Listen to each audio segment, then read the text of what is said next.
It looks like it's streaming. It is.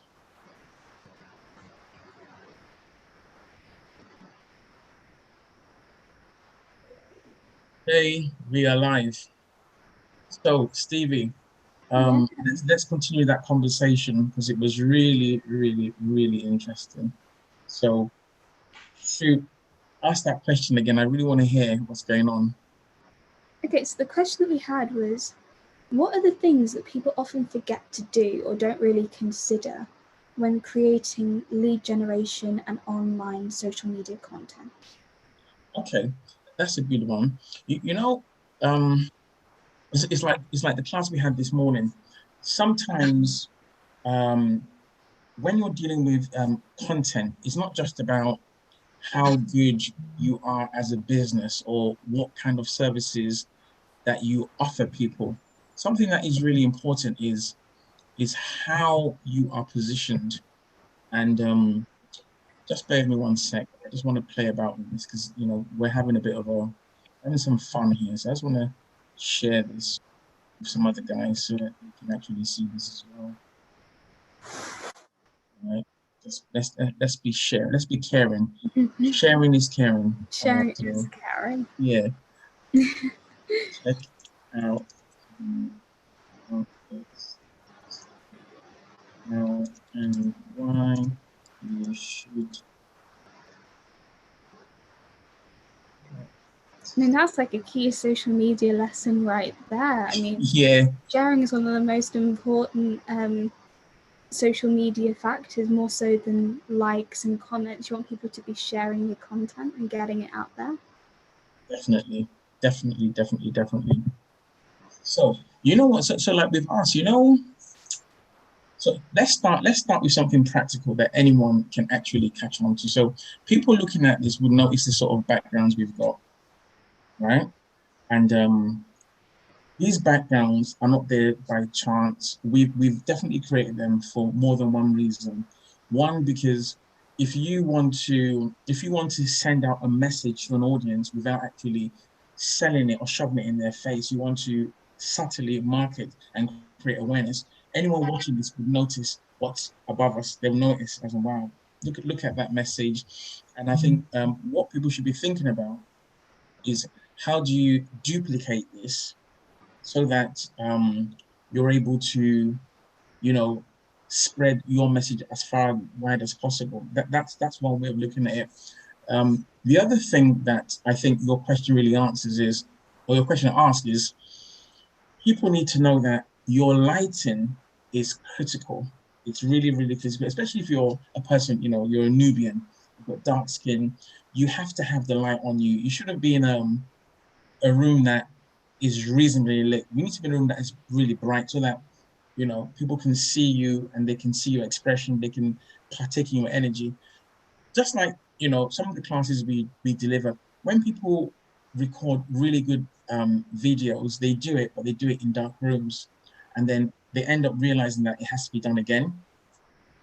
Another thing that tends to happen is that sometimes when people are recording videos, they're not taking into account the headspace that is required. So you don't want to record a video with a really powerful message and then it's cutting off half of your head, or just the top of your head is going, or it's lopsided, or even worse, the video is somewhat below you, and then you're standing up and you're looking down on people and you're speaking. You're being earnest, you're being sincere, but the perception is what was you gave a fantastic example of that. What is the perception if you seem to be higher than someone in a video? How did it make you, what came to your mind?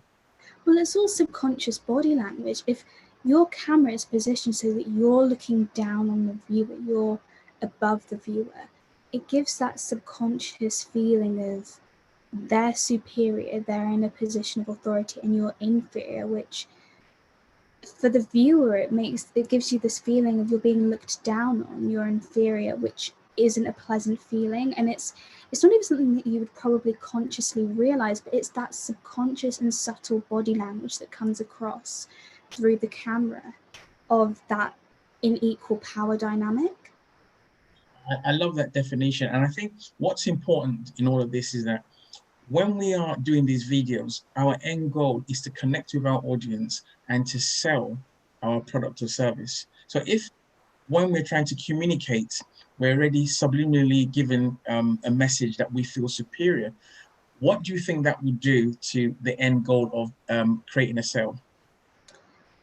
It's going to make that sale not happen, because that person's going to feel like they're being condescended to. They're going to be made to feel a bit more insignificant and inferior. They're not going to feel like they are being spoken to as an equal, as someone who, you know, is on the same intellectual wavelength, and is a part of that experience and that conversation within that sale. Because a lot of the times, the engagement and that conversation between consumer and seller, it's a two-way street. And so if one of you is being presented as kind of superior, it's going to make the other person not really want to engage as much. That is so true. I mean, let's put it in another way. If you want to disqualify yourself from selling to people, if you don't want to make money, here are three things you can do. One, picture your camera in such a way that you look down on people. That way, I guarantee you, you're going to disqualify yourself from that sale. Two, if you go into a dark room, and when I say dark, I don't mean lights are off, but it's not bright enough. The room's not bright enough. It's not clear. People don't know who you are, where you're coming from. You could be recording this in some remote part of the world. You would definitely disqualify yourself. Three, if your audio is not loud and people can't hear you, you sound timid or you sound insecure or you sound like you're hiding something, you're going to disqualify yourself again. So look, those are three easy ways to disqualify yourself, guys. So if that's the game, if you don't want to sell, you don't want to market, you just want to blow out hot air, those are three things you need to do. Now let's flip the coin. If you do want to sell, if you do want to market, you do want to connect with people, let's talk about three things that you should do. So number one, check out our background. And now, you know, the reason why I say this is because sometimes people say, I'm going to do a recording, but not yet. When I get to the studio, when I get to my house, when I get home, when I get someone to record for me, hey, these backgrounds work. Do you know why? Because behind me, right now, I'm at home. And if I was to change this background, you see my kitchen. You see my kitchen. If I move to the other room, you see my study. If I move to the other room, you see my garden. It's that simple. But with this sort of background, you can do your recordings anywhere. That's one. Two, with this kind of backgrounds, you can actually subliminally drive out your message. So for us, we generate leads for any business and it's written there. You want to contact us, our details are there, and that's what we focus on.